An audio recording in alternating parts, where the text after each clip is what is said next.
kegiatan rohani kita kalau kita pada akhirnya tidak melakukan kehendak Tuhan. Tadi pagi saya sampaikan tentang Israel sebagai suatu peringatan bagi setiap kita, bagaimana perjalanan mereka ketika dibawa keluar dari perbudakan di Mesir memasuki tanah perjanjian. Dan akhirnya generasi pertama ditewaskan oleh Tuhan dan tidak dapat masuk ke tanah perjanjian. Kenapa? Karena ketidaktaatan mereka. Dan hari ini saudara, kita akan sama-sama belajar firman Tuhan. Mari kita buka bersama Hakim-Hakim pasal yang ke-6. Ya, Hakim-Hakim pasal yang ke-6 kita akan baca ayat 1 sampai dengan ayat yang ke-8, saudara. Hakim-Hakim pasal yang ke-6 ayat 1 sampai dengan ayat yang ke-8. Demikian firman Tuhan, ya, ayat yang pertama. Tetapi orang Israel melakukan apa yang jahat di mata Tuhan. Sebab itu Tuhan menyerahkan mereka ke dalam tangan orang Midian 7 tahun lamanya. Dan selama itu orang Midian berkuasa atas orang Israel. Lalu dikatakan di sana, karena takutnya kepada orang Midian itu, maka orang Israel membuat tempat-tempat perlindungan di pegunungan, yakni gua-gua dan kubu-kubu. Saudara, ayat ini berkata, tetapi orang Israel melakukan apa yang jahat di mata Tuhan. Sebab itu Tuhan menyerahkan mereka ke dalam tangan orang Midian 7 tahun lamanya. Dan selama itu orang Midian berkuasa atas orang Israel. Siklus dari perjalanan bangsa Israel itu adalah mereka mengalami penindasan, diperbudak, lalu berseru kepada Tuhan, bertobat, Tuhan mendengar, Tuhan menjawab. Setelah itu mereka mengalami sesuatu lagi berkat Tuhan, lalu mereka berdosa lagi, mereka jatuh lagi, berseru lagi, diampuni lagi, lalu Tuhan pulihkan lagi. Setelah itu akhirnya mereka jatuh lagi, berbuat dosa lagi, keadaannya tidak baik lagi, berseru lagi dan datang pada Tuhan lagi dan dipulihkan lagi. Bukankah siklus kehidupan bangsa Israel ini, ya, kebanyakan dan beda-beda tipis dengan hidup kita di dalam pengiringan kita kepada Tuhan. Ya, seringkali ketika kita ini lagi dalam tekanan, kita mencari Tuhan, nanti kalau sudah enggak, kita melakukan lagi apa yang jahat di mata Tuhan.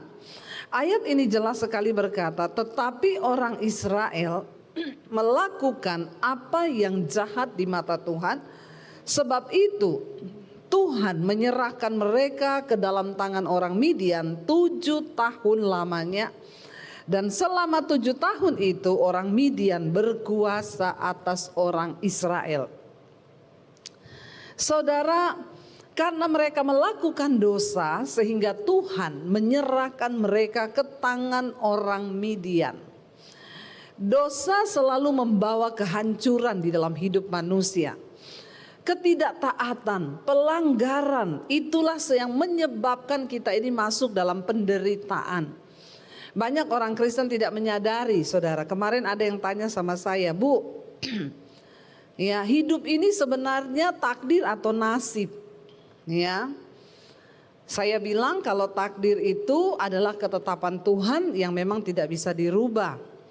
Kalau nasib itu kita yang buat sendiri, ya.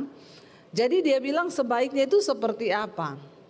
Saya bilang Tuhan itu berkata bahwa rancangan atas hidup kita itu ada di dalam tangannya Tuhan. Dan itu adalah rancangan kebahagiaan dan bukan rancangan kecelakaan. Kalau kita mau nurut dan berjalan di dalam rencana Tuhan. Masalahnya banyak orang Kristen yang suka bikin jalan sendiri. Lalu ada yang tanya, kalau gitu Bu, pernikahan jodoh itu nasib atau takdir? Menurut saudara jodoh itu nasib atau takdir? Yang bilang nasib angkat tangan. Yang bilang takdir angkat tangan. Yang bingung angkat kaki. Kayaknya semua bingung, ya. Ingat tadi takdir itu ketetapan Tuhan, ya, dan nasib itu kita yang buat. Jadi menurut saudara jodoh itu suamimu itu yang di sampingmu, coba lihat kanan kiri yang bawa suami bawa istri, ya itu. Orang di sampingmu itu takdir atau nasib? Ya, banyak yang bilang takdir ini. Yang bilang takdir angkat tangan. Ya, berarti itu ketetapan Tuhan di sampingmu ya. Jadi nggak bisa dirubah ya. Yang bilang nasib, ya itu nasibmu Pak. Kalau jodoh itu kita doakan, kita gumuli, lalu kita dapat dari Tuhan dan itu menurut petunjuk Tuhan, lah itu menjadi takdir karena kita mau menggenapi apa yang menjadi rencana Tuhan. Kayak saya sama suami ini takdir saudara. Bilang amin dong. Kok kayak gak seneng gitu ya? Saya sama suami saya ini takdir. Kenapa? Saya berdoa ya. Ketika saya ditakdirkan dengan suami saya ini, saya bergumul, Tuhan saya tuh berdoa buat jodoh saya. Karena dulu saya bilang, saya lebih baik tidak menikah daripada saya salah menikah. Saya lihat di sini banyak anak-anak muda nih yang belum menikah ya. Jadi saya bilang, saya lebih baik tidak menikah daripada saya salah menikah. Karena bagi saya pernikahan itu adalah untuk menggenapi rencana Tuhan dalam hidup saya. Jadi saya bilang kalau Tuhan tahu saya salah menikah ya mending saya tidak menikah. Tapi saya berdoa supaya Tuhan kasih yang terbaik yaitu jodoh saya. Ya, karena dulu saya sebenarnya sudah tidak mau menikah. Waktu saya terima Yesus saya merasa waduh ikut Tuhan tuh enak, melayani Tuhan tuh enak. Saya bilang Tuhan saya nggak mau menikah, saya sama Tuhan saja sudah cukup.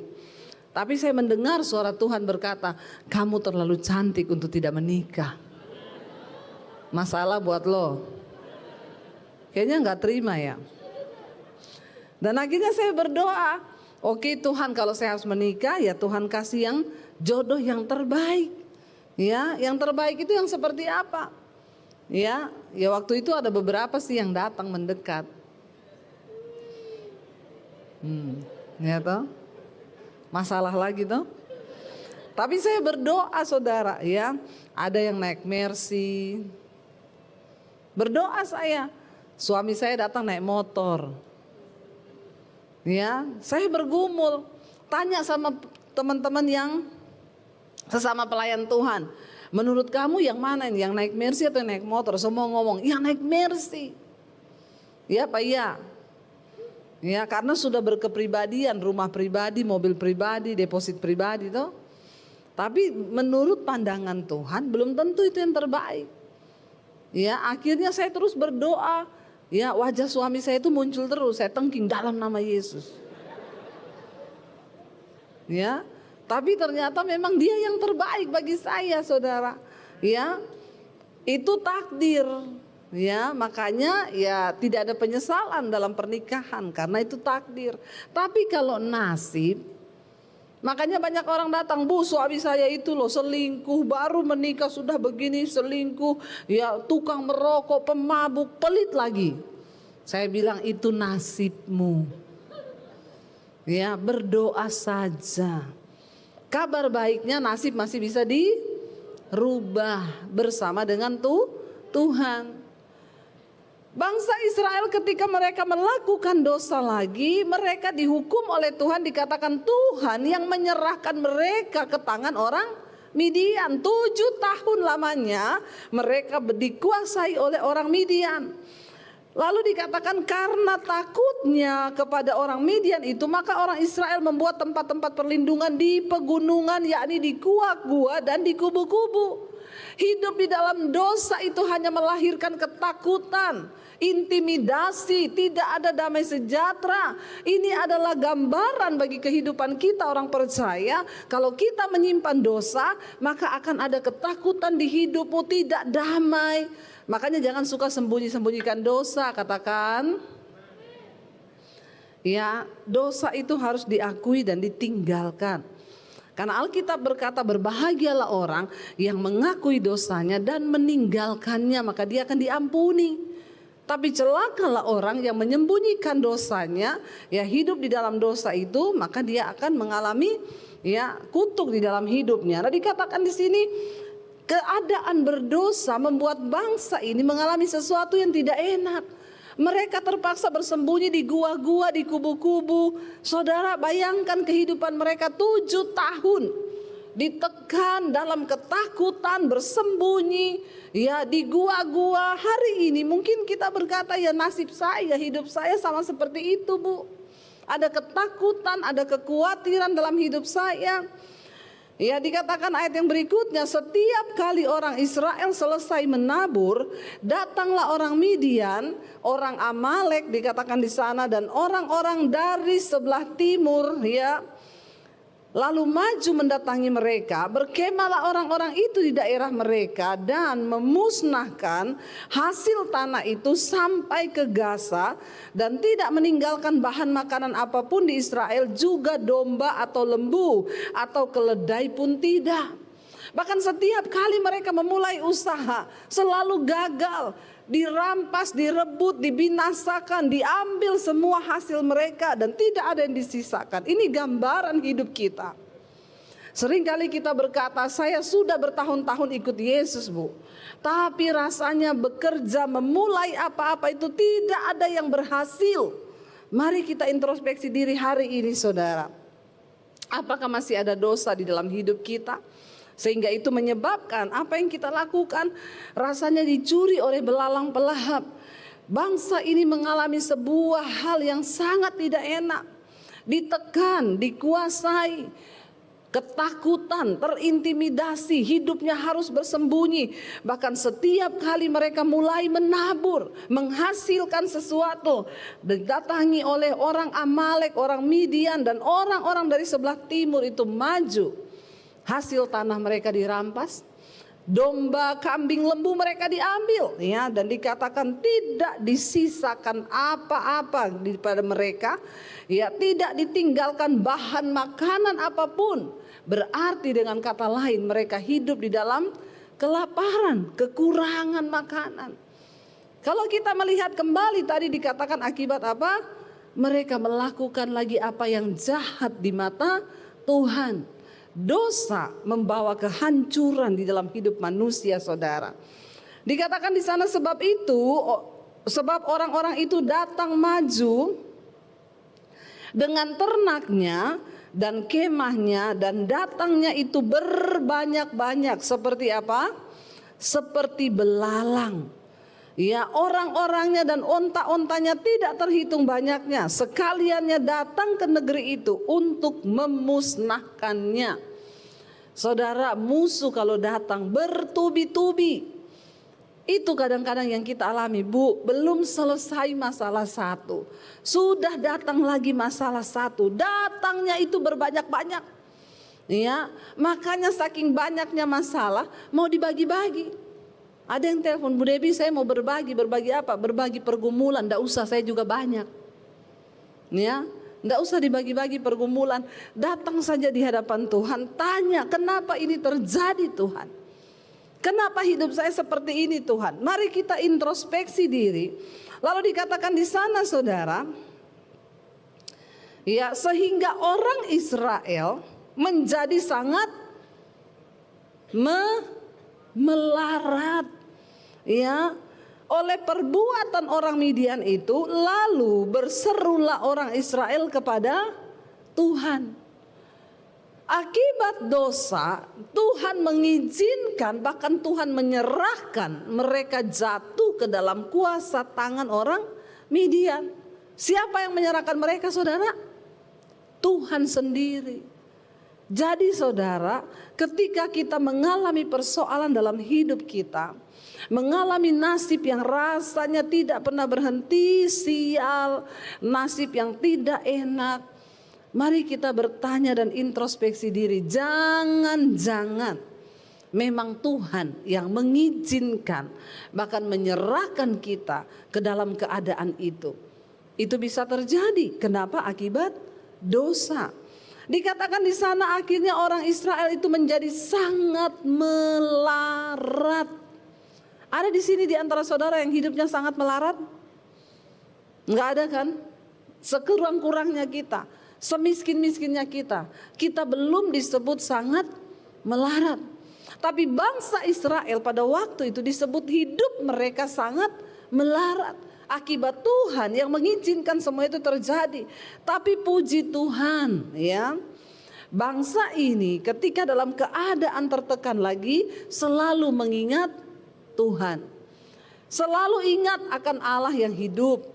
Ya, sehingga mereka dikatakan di sana, lalu mereka berseru kepada Tuhan karena orang Midian itu, maka Tuhan mengutus seorang nabi kepada orang Israel lalu berkata kepada mereka, beginilah firman Tuhan Allah Israel, akulah yang menuntun kamu keluar dari Mesir dan membawa kamu keluar dari rumah perbudakan.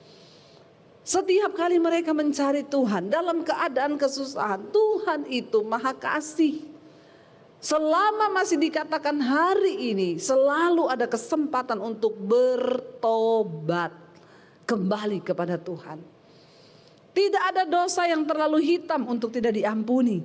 Selama kita masih mau merendahkan hati, melembutkan hati dan datang berseru kepada Tuhan. Enggak ada dosa yang terlalu pahit untuk tidak bisa diampuni, yang terlalu hitam untuk tidak bisa disucikan. Karena Yesus itu mengasihi saudara dan saya. Selama kita mau bertobat. Bertobat, ya. Saya suka gregetan lihat orang-orang hidupnya saudara sangat tertekan, menderita, sangat melarat, tapi tidak mau bertobat.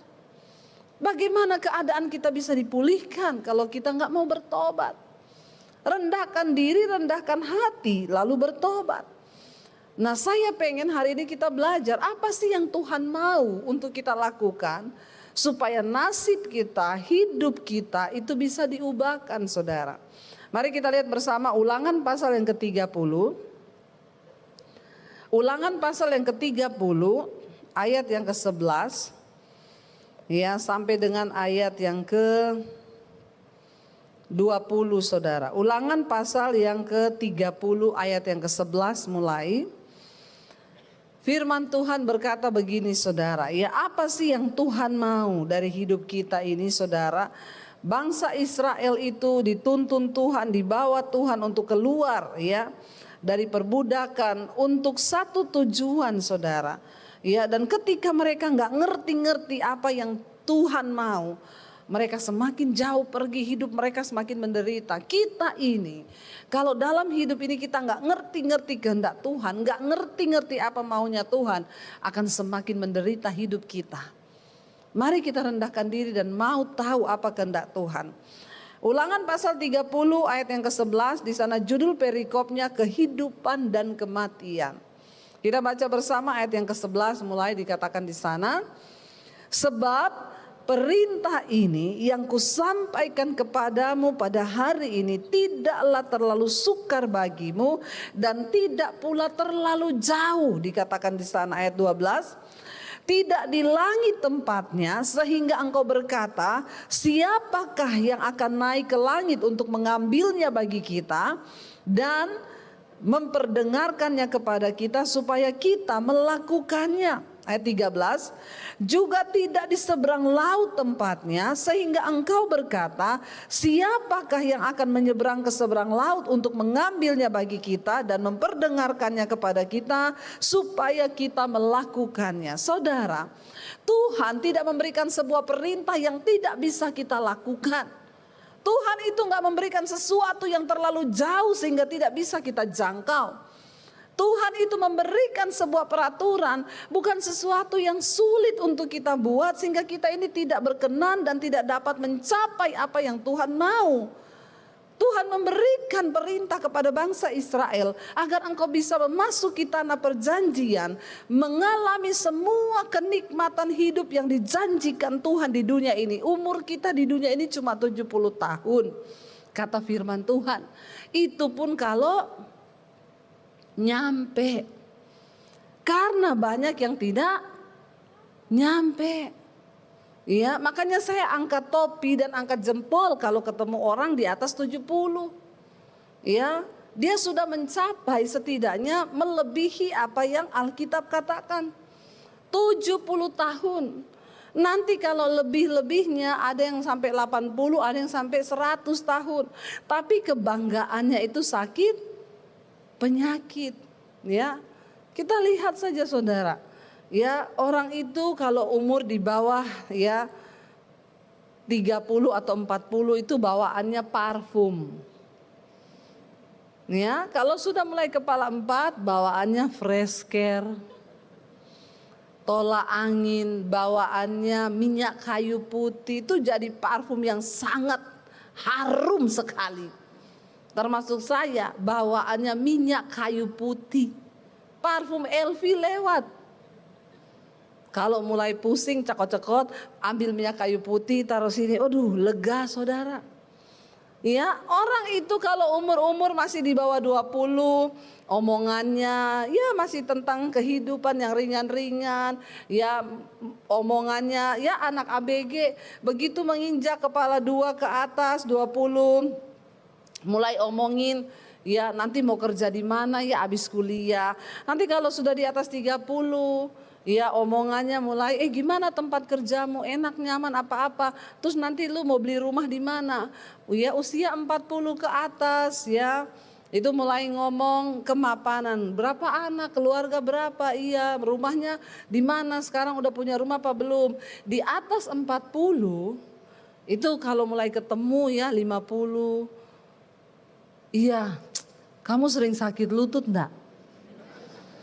Lututku ini loh, aduh ya. Ngopo ya? Pegel. Nek aku neng boyo iki loh. Ya, nek aku punggungku iki loh, aduh sering pegel, ngopo ya? Itu memang itu. Ya. Apalagi kalau sudah ketemu 70, udah omongannya itu pokoknya seputaran obat. Ya. Nek kae loh, dokter iku hebat loh, obat atau ada yang herbal aja, itu pokoknya ini campur ini. Kebanggaannya itu sakit penyakit dan penderitaan. Orang umur 70 ke atas apalagi 80 kalau ketemu yang dicerita itu sakit toh. Udah ndak ada yang lain. Iya Pak ya? Ngaku kan? Jadi Bapak Ibu, kita ini hidup singkat. Tuhan mau di hidup kita yang singkat ini kita bisa menikmati semua yang baik. Sebab itu yang Tuhan inginkan bagi hidup kita. Tetapi ada syarat. Ayat ini berkata syaratnya yang Tuhan kasih tidak terlalu jauh. Perintah itu tidak di atas langit sehingga engkau berkata siapa yang akan naik ke langit dan mengambilnya bagi kami. Tidak juga ditaruh di seberang lautan sehingga engkau berkata siapa yang akan menyeberang ke sana dan mengambil itu bagi kami.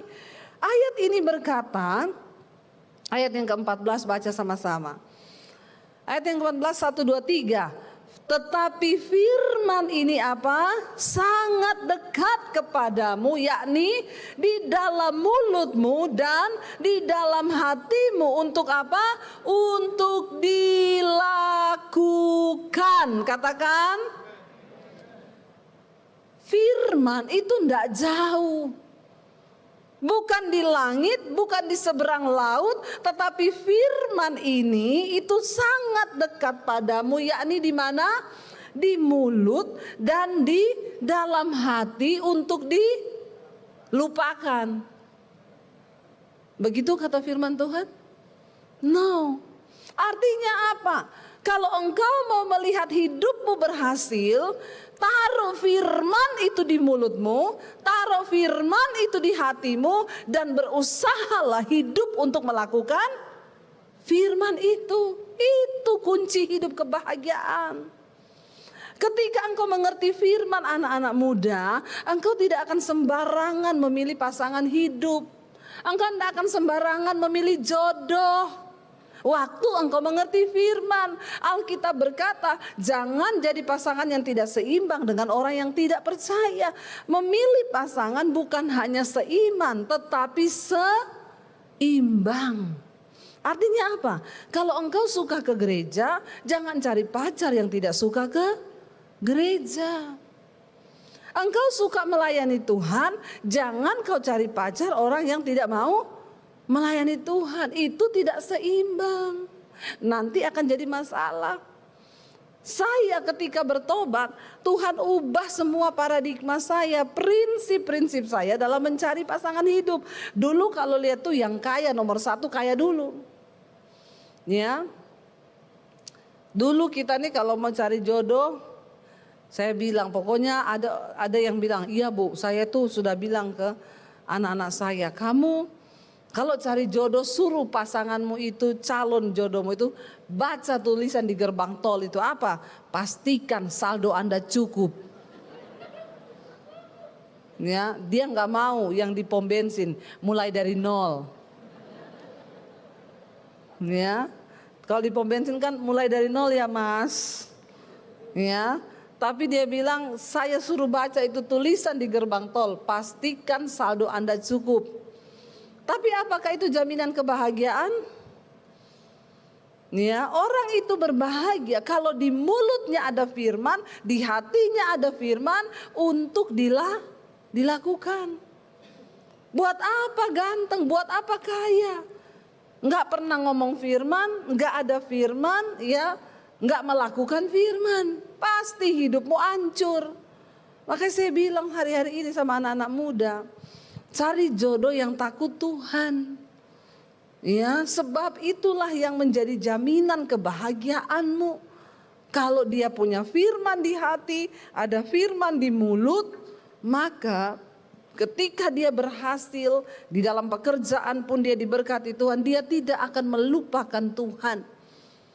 Karena dia takut akan Tuhan. Mari lakukan firman Tuhan. Ya, yang cowok-cowok kalau mau cari istri, baca Amsal 31. Cari wanita yang takut akan Tuhan. Karena istri yang takut akan Tuhan itu mahkota suaminya. Ciri-cirinya apa? Dia bangun waktu hari masih gelap. Jadi tanya pacarmu bangunnya jam berapa? Kalau dia bangun jam 9, jangan kau nikahi dia. Ya, pasti hidup pun tidak bahaya. Ya, dia bangun waktu hari masih gelap, menyediakan makanan untuk seisi rumahnya. Tanya sama calon istrimu, bisa masak nggak dia? Ya, kalau nggak bisa masak nggak usah. Katanya bisa Bu, masak apa? Indomie, itu bukan masak, itu rebus. Ya, itu Tuhan itu sudah kasih kriteria karena kecantikan adalah bohong dan kemolekan adalah sia-sia. Tapi orang sekarang maunya cari yang cantik dan molek. Buat cowok-cowok nih kalau cari jodoh, cari yang mau diajak dorong mobil atau motor. Nah, itu istri yang luar biasa itu. Kayak saya ini loh. Masalah buat lo. Suruh apa aja bisa. Mau naik motor, naik bajai, naik apa, ayo toh. Ya, yang mau diajak susah. Ya, itu cari itu. Ya, karena saudara, ya, ketika kita ini mau melakukan firman, itulah jaminan. Dikatakan di sana, firman itu tidak jauh di dalam mulutmu dan di dalam hatimu untuk dilakukan. Karena banyak orang Kristen itu cuma hafal firman. Banyak baca firman, tapi melakukan itu tidak pernah. Ketika kita belajar melakukan firman, tidak ada nasib yang terlalu buruk. Ya, seorang ibu datang kepada saya, ya, dia cerita saudara, suaminya berselingkuh dan akhirnya suaminya menggugat bercerai. Dia nangis memohon kepada suaminya bilang, enggak, aku sudah enggak bisa lepas dengan selingkuhanku, aku tidak mencintai kamu lagi.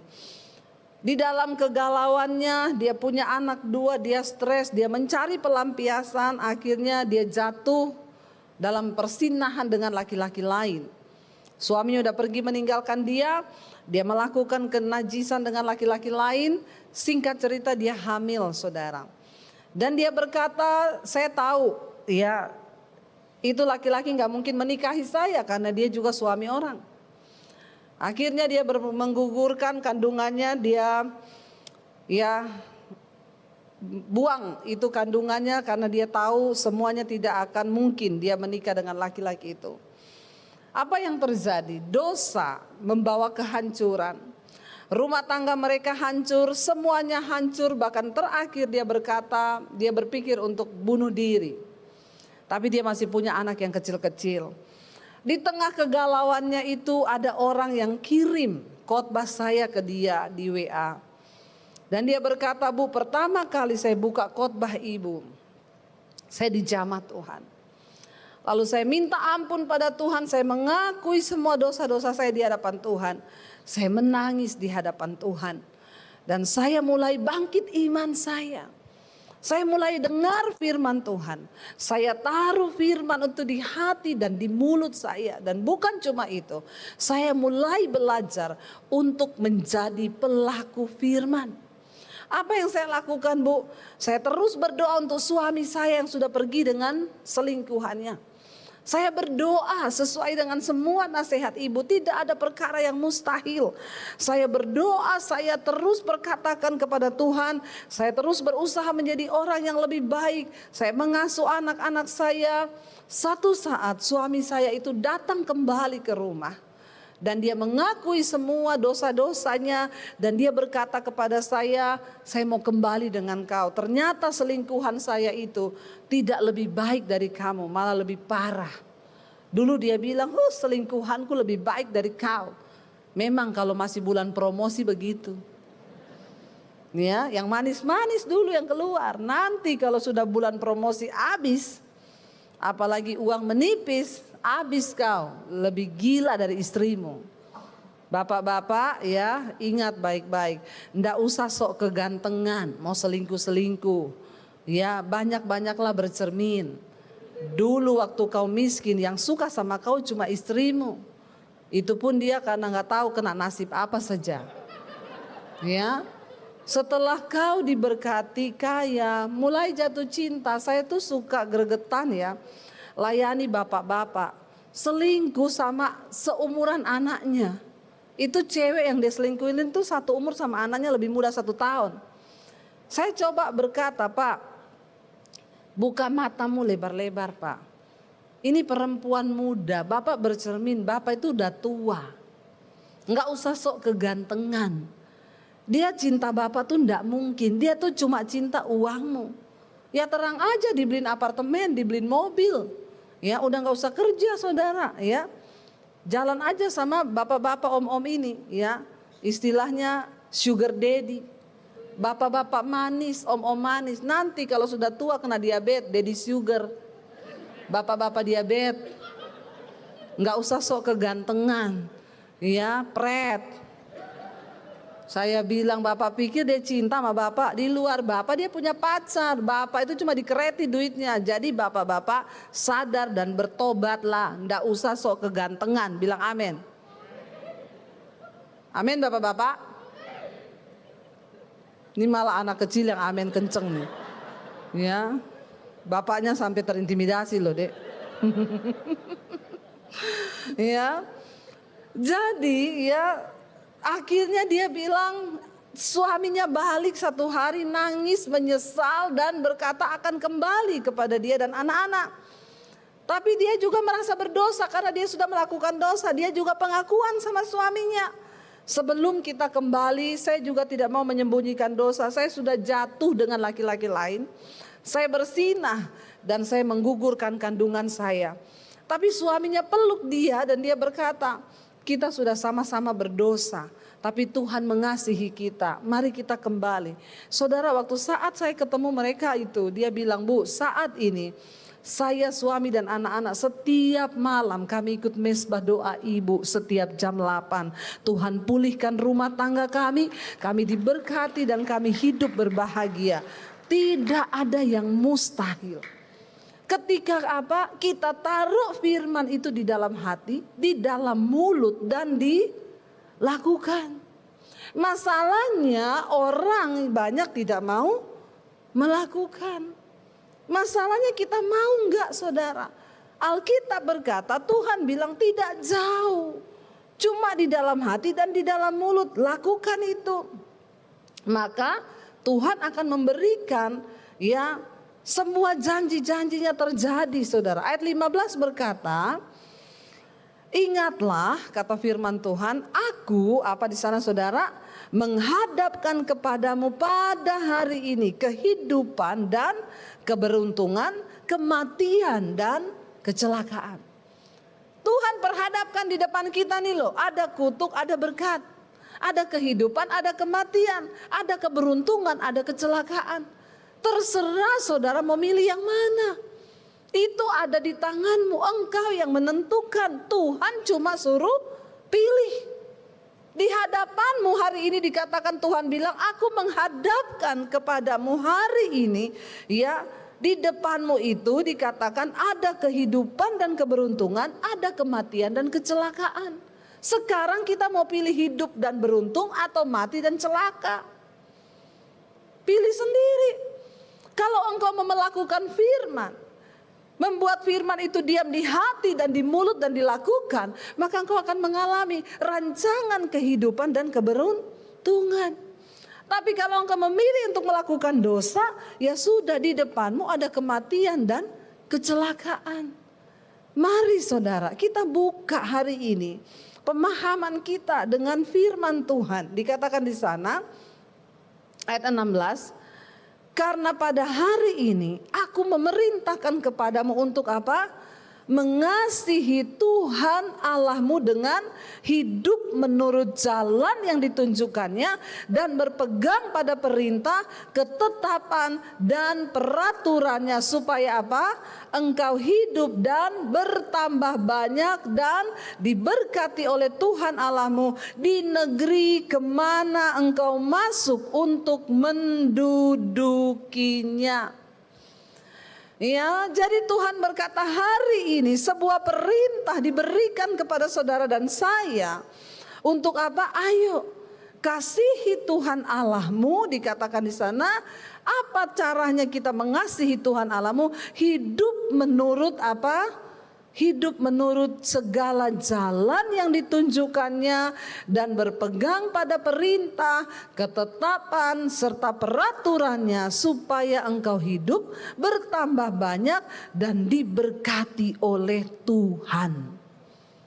Itu aja. Tuhan gak minta macam-macam.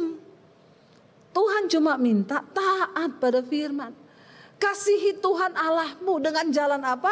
Melakukan semua perintahnya, ketetapannya, hukum-hukumnya, supaya engkau hidup bertambah banyak dan diberkati Tuhan.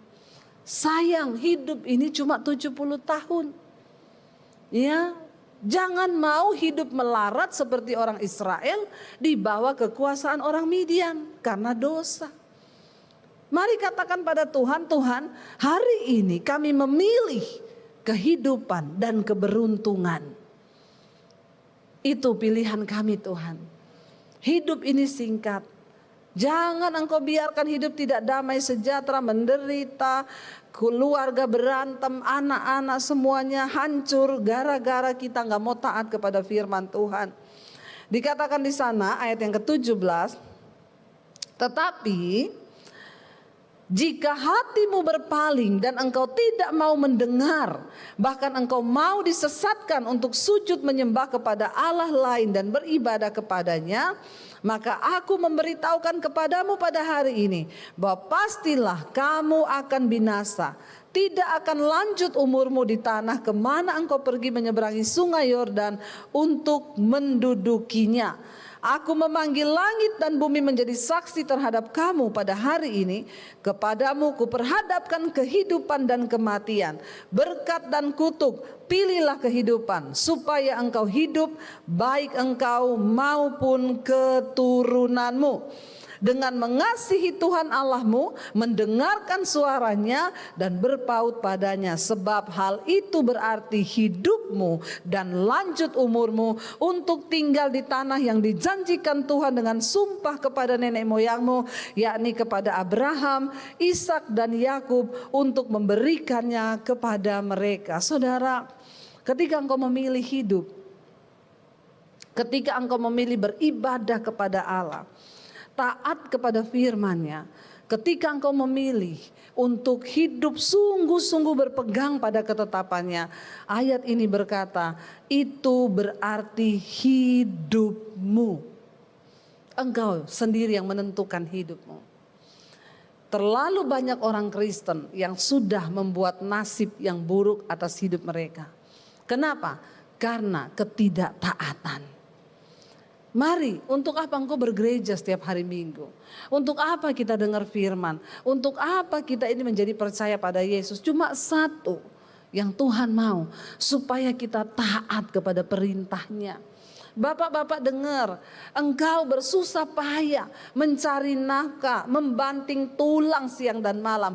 Tanpa ketaatan, engkau tidak mungkin mengalami yang namanya keberuntungan. Alkitab berkata dia berikan berkat itu kepada orang yang takut akan dia. Bahkan sekalipun engkau lagi tidur, Tuhan memberkati karena kita takut akan Tuhan. Ada banyak hal di luar nalar yang bisa terjadi ketika kita memilih hidup takut Tuhan. Tapi orang yang berusaha dengan kekuatannya, engkau berpikir engkau bisa mencukupi hidup dengan nafkah yang kau cari. Maaf bapak-bapak, hidupmu itu di tangan Tuhan. Hari ini kalau Tuhan bilang napasmu berhenti, maka berhentilah jantungmu. Tidak ada ampun. Bukan soal mati atau tidak, bukan soal kapan. Tapi ketika satu saat kita dipanggil Tuhan, apakah kita siap? Apakah kita sudah memilih kehidupan? Atau sebaliknya kita memilih kebinasaan karena kita nggak mau taat pada firman Tuhan? Hari ini saya berdoa supaya jemaat di HTE menjadi orang-orang yang sungguh-sungguh taat kepada firman Tuhan. Supaya kota ini bisa dimenangkan bagi Kristus. Keadaan di akhir zaman semakin tidak menentu. Dosa semakin merajalela. Tapi ketika ada orang-orang yang mau berdiri dalam kebenaran, kita bekerja menjadi penuai-penuai di akhir zaman. Semakin banyak orang diselamatkan. Bawa mereka pada jalan kebenaran. Saya setiap angkat perjamuan saudara, setiap kali saya angkat perjamuan, saya selalu berkatakan, Tuhan, darah ini juga tercurah bagi mereka yang ada di luar sana yang belum bertobat. Tubuh ini juga tercabik untuk keluargaku yang belum bertobat, untuk orang-orang di luar sana yang belum mengenal Engkau. Aku mengangkat cawan ini bagi jiwa-jiwa yang belum terselamatkan. Lakukan itu saudara, supaya kota ini dimenangkan. Ketika ada orang-orang yang berdiri dalam kekudusan, ketika ada orang-orang yang berdiri dalam kebenaran, maka itu akan menjadi satu hal yang akan Tuhan perhitungkan. Banyak berita-berita yang kita dengar, siapa yang sangka coba apa yang menimpa Turki. Dalam satu menit digoncang dengan gempa.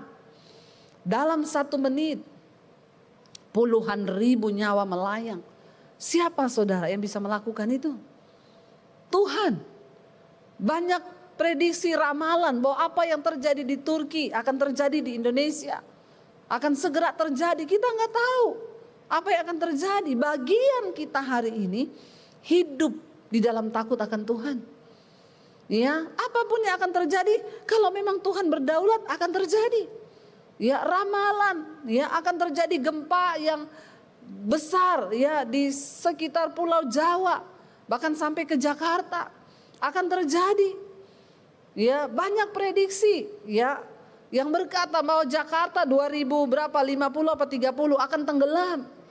Sudah ada petanya. Saya bilang sama suami, coba lihat rumah kita. Dibuka sama suami petanya, pas di depan jalan saya keluar jadi pantai. Jadi rumah saya di pinggir pantai saudara. Sudah ada petanya dibuat, ya. Saya bilang, waduh kita keluar jalan raya, jadi laut sudah itu, ya. Karena memang laut di Jakarta itu di Ancol sudah lebih tinggi daripada darat, ya. Akan terjadi, semua akan terjadi di hari-hari terakhir. Bahkan hal-hal yang di luar logika, bahkan perkara-perkara yang besar akan terjadi. Nggak usah pusing dengan semua itu. Bagian kita lakukan. Hidup di dalam perkenanan, hidup dalam kebenaran, lakukan firman. Kapanpun mau mati, kapanpun mau dipanggil, ya berarti waktu kita sudah selesai. Bagiku hidup adalah Kristus, mati adalah sebuah keuntungan. Makanya banyak orang datang konseling, Bu saya divonis dokter tinggal 6 bulan umur saya. Gimana kalau saya tidak disembuhkan? Puji Tuhan, malah enak. Gak usah mikirin lagi tentang dunia ini. Orang yang mati kata firman Tuhan sudah beristirahat dari segala jerih lelahnya. Yang masih hidup ini loh. Kalau engkau masih hidup hari ini berarti Tuhan belum selesai dengan agenda atas hidupmu. Bertanyalah, Tuhan aku hidup ini untuk apa? Satu hal yang terpenting adalah kita dipanggil untuk taat melakukan firman Tuhan. Jangan menengok ke kanan dan ke kiri. Hidup ini sudah ribet, tidak usah lagi engkau bikin ribet dengan dosa. Selingkuhlah, bersinahlah, homolah, lesbilah. Aneh-aneh hidup ini, kepahitan, membenci, nggak bisa mengampuni. Saudara, mari kita berjuang. Ya, sampai pada garis akhir kita ini kedapatan menang. Saya tadi ngobrol-ngobrol kita di ruang hamba Tuhan, saudara, saya ingat. Ya, yang paling saya benci dan saya paling mengalami kekecewaan setelah saya bertobat itu justru sama pendeta. Saya kepahitan sama pendeta. Yang saya rasa sudah kebangetan ini pendeta. Sampai saudara saya nggak mau mengampuni. Orang yang hidup tanpa pengampunan, tidak mau bertobat itu pahit. Nggak enak, setiap hari bawaannya marah, emosi. Saya nggak bisa berdoa. Waduh, kalau saya masak lagi ngulek cabai, saya bayangkan mukanya dicobek itu, saudara. Sampai itu biji-biji cabai halus semua. Karena bayangan saya muka dia itu di situ, saudara. Nggak enak, orang hidup dalam kepahitan itu nggak enak. Berkali-kali Tuhan menegur di hati, Roh Kudus ngomong lepaskan pengampunan. Saya bilang enggak, saya enggak bisa ampuni orang satu ini. Kebangetan Tuhan. Ya, kebangetan. Tapi setiap hari Tuhan tegur saya. Sampai satu waktu saya merasa sudah enggak ada damai di hidup saya. Tuhan tegur, kamu masuk di kamar berdoa. Saya masuk, sampai di kamar saya doa. Baru duduk Tuhan ngomong lepaskan pengampunan atas dia. Saya menangis di situ, saya bilang saya tidak bisa Tuhan. Saya tidak mampu melakukan itu. Saya sakit hati sama dia. Dia tutup semua pintu pelayanan saya. Padahal saya ini tidak selingkuh. Saya ini tidak curi duit. Saya ini saudara justru melakukan kebenaran. Tapi saya difitnah, saya ditindas seperti itu. Saya nggak bisa terima Tuhan. Tuhan bilang nggak ada pilihan. Kalau aku izinkan itu semua, kamu harus lepaskan pengampunan. Saya nggak mau. Waktu itu saya dapat penglihatan. Saya berdiri di terowongan. Dan terowongan itu bentuknya badan saya. Ukurannya ukuran saya, tapi hanya ada jarak berapa senti di pinggir-pinggir untuk saya bisa lewat. Lalu saya lihat, saya berdiri di terowongan itu. Di depan itu ada sinar, saudara. Suara Tuhan berkata, tidak ada pilihan lain. Kamu harus melewati terowongan ini. Karena di luar itu ada kemuliaan. Kamu lama-lama di sini mati loh. Kamu belok kanan kiri kebanyakan tingkah, kamu mati kejepit di dalam. Jadi berjalanlah dengan pandangan lurus ke depan. Saya tidak boleh gerak-gerak, benar-benar harus lurus karena kalau enggak saya mati kejepit. Dan akhirnya di dalam penglihatan itu Tuhan kasih saya ayat. Ya, lebarlah jalan yang menuju kepada kebinasaan. Dan banyak orang yang memilih menjalaninya. Tetapi sempitlah jalan yang menuju kepada kehidupan. Dan sedikit orang yang mau menjalaninya. Bayangan saya dulu ayat itu jalan yang lebar dan jalan yang sempit. Ternyata saudara itu bentuknya terowongan. Dan sesuai ukuran badan kita masing-masing. Artinya apa? Pergumulan itu tidak akan melebihi batas kekuatanmu. Kita semua punya terowongan yang sempit itu. Sekarang engkau memilih untuk taat atau engkau memilih untuk melakukan dagingmu. Lalu saya menangis saat itu, saya bilang Tuhan jujur aku tidak mampu mengampuni dia. Berat bagiku Tuhan. Tapi aku mau Tuhan, beri aku kekuatan dan kemampuan supaya aku bisa mengampuni dia. Saya nangis dalam hadirat Tuhan. Saudara, waktu engkau mengaku engkau tidak mampu, Alkitab berkata, ya sebab Tuhan yang melakukan di dalam kita. Ya segala sesuatu yang kita nggak mampu, itu Allah lah yang mengerjakan di dalam kita. Karena kasih karunia. Saya nangis hari itu, saya bilang mampukan saya Tuhan, saya mau. Tiba-tiba saya sebut namanya. Di sensor, tit. Jangan disebutin di sini. Saya sebut namanya tit gitu ya. Tuhan, aku mengampuni orang ini, tit gitu ya. Bercucuran air mata, saya menyebut namanya. Lalu setelah itu saya rasa plong hati saya, saudara. Besoknya itu sehari kan 24 jam. Satu hari 24 jam, Setan itu membawa dia di benak saya 50 kali sehari. Berarti tiap setengah jam setan ingetin mukanya. Orang ini loh, kebangetan kan? Saya ingat lagi, kebangetan dia itu. Lalu saya sebut namanya, dalam nama Yesus, aku mengampuni orang ini. 50 kali saya sebut namanya. Besok ya tinggal 48 kali. Setiap kali setan datang, ingetin lagi. Orang ini kebangetan kan? Saya bilang, kebangetan, dia jahat. Dalam nama Yesus, aku mengampuni dia Tuhan. Saya sebut namanya. Lama-lama terus berkurang. Lama-lama tinggal 2 kali. Terakhir tinggal 1 kali dia muncul.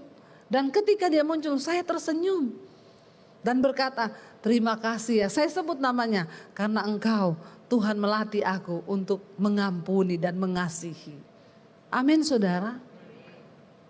Tergantung kita ini mau taat apa enggak. Setelah saya lepaskan pengampunan, saya melihat Tuhan mulai membuka pintu-pintu baru buat saya. Jalan demi jalan baru Tuhan buka. Tidak ada lagi yang bisa membatasi pelayanan. Ketika kita berserah kepada Tuhan, percayalah, semua yang terjadi dalam hidupmu itu Tuhan punya rencana. Dan kita harus percaya bahwa Yesus